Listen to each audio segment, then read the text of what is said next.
Solar water tube ಯಾವ ಥರ replacement ಮಾಡೋದನ್ನು ತೋರಿಸ್ತಾ ಇದ್ದೀನಿ ಇವತ್ತು. ಇದು ಸೋಲಾರ್ ವಾಟರ್ ಟ್ಯೂಬ್ ಡ್ಯಾಮೇಜ್ ಆಗಿದೆ, ಆದ ಕಾರಣ ಬೇರೆ ಹೊಸದು ವಾಟರ್ ಟ್ಯೂಬ್ ಹಾಕ್ತಾಯಿದ್ದೀವಿ. ಫಸ್ಟ್ ಬಂದುಬಿಟ್ಟು ಅದರಲ್ಲಿ ಓರಿಂಗ್ ಇರುತ್ತೆ, ಆ ಓರಿಂಗ್ ತೆಗಿಬೇಕು. ಅದು ವಾಟರ್ ಲೀಕೇಜ್ ಆಗಲಾರ್ದಂಗೆ ವರ್ಕ್ ಮಾಡುತ್ತೆ. ಅದ್ರ ಸಲುವಾಗಿ ಅದನ್ನು ಸ್ಕ್ರೂಡ್ರೈವರ್ ಆಗಲಿ ಅಥವಾ ಟೆಸ್ಟರ್ಲಿಂದ ಹೊರಗಡೆ ತೆಗಿಬೇಕು. ಹೊರಗಡೆ ತೆಗೆದು ಹಿಂದ್ಗಡೆ ಎಳೆಯಬೇಕು. ಎಳೆದಾದ್ಮೇಲೆ ಅದನ್ನು ರೋಟೇಟ್ ಮುಖಾಂತರ ಒಳಗಡೆ ಪ್ರೆಸ್ ಮಾಡಬೇಕು.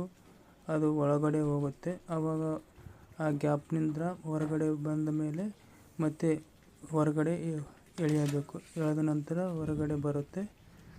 ಇದು ಸೈಜ್ ಬಂದುಬಿಟ್ಟು 7 ಫೀಟ್ ಲೆಂತ್ ಇರುತ್ತೆ. ಡಯಾ ಬಂದುಬಿಟ್ಟು ಇದರದ್ದು 58 mm ಡಯಾ ಇದೆ. ಇದು ಬ್ರೇಕ್ ಆದ ಕಾರಣ ಅದರಲ್ಲೇ ಉಳಿದಿದೆ. ಅದನ್ನು ನಿಧಾನವಾಗಿ ಮೂಮೆಂಟ್ ಮಾಡುತ್ತಾ ಅದನ್ನು ಹೊರಗಡೆ ಎಳೆಯಬೇಕು. ಎಳೆದಾದ ನಂತರ ತುಂಬ ಟೈಟ್ ಆಗಿದೆ, ಹಾಗಾಗಿ ಸ್ವಲ್ಪ ಶಕ್ತಿಯಿಂದ ಎಳಿಬೇಕು. ಎಳೆದ ನಂತರ ಹೊರಗಡೆ ಬರುತ್ತೆ. ಹೊರಗಡೆ ಬಂದ ನಂತರ ಇದು ಗ್ಯಾಸ್ ಕಟ್ ಅದರದ್ದು, ಅದು ಫಿಟ್ಟಿಂಗ್ ಅಲ್ಲಿ ಸ್ಟ್ರಾಂಗ್ ಆಗಿ ಕೂರುತ್ತೆ. ಮತ್ತು ಅದೇ ಹಳೆ ಓರಿಂಗ್ ಹಾಕ್ತಾಯಿದ್ದೀವಿ.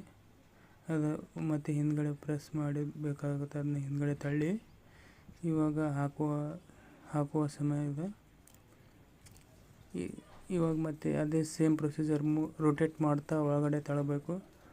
ಒಳಗಡೆ ತಳ್ಳಿದ ತಕ್ಷಣ ನಿಮಗೆ ಅದರಲ್ಲಿ ಸಿಟ್ಟಿಂಗ್ ಆಗಿ ಕುಳಿತುಕೊಂಡ್ಮೇಲೆ ನಿಮಗೆ ಹಿಂದ್ಗಡೆ ತಳ್ಳಬೇಕು. ಮತ್ತು ಆ ಸಿಟ್ಟಿಂಗಲ್ಲಿ ಆ ಗ್ಯಾಪಲ್ಲಿ ಕುಂತ ಮೇಲೆ ನಿಮಗೆ ವಾಟರ್ ಲೀಕೇಜ್ ಬರೋಲ್ಲ.